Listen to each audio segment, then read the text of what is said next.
ফজরে যান নাই, আল্লাহ বলেছে ফেরেশতাদেরকে, থাক, লিখিস না, জোহরে আসবে। আমার বান্দা তো। আল্লাহ পানি বন্ধ করে দেব? না না না, আমার বান্দা। খানা বন্ধ করে দেব? না না না, আমার বান্দা। আমি না গাফফার? আমি আল্লাহ না ক্ষমাকারী? আল্লাহ দোষগুলো দুনিয়াকে দেখাই দেব? না না না, আমি সাত্তার। রহমতের চাদর দিয়ে ঢেকে রেখেছেন।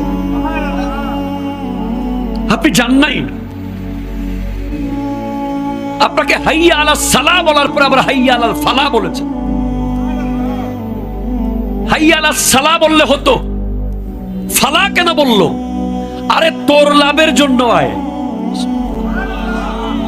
আমি আল্লাহকে তুই সিজদা করবি, লাভটা আমার হবে না, তোর হবে।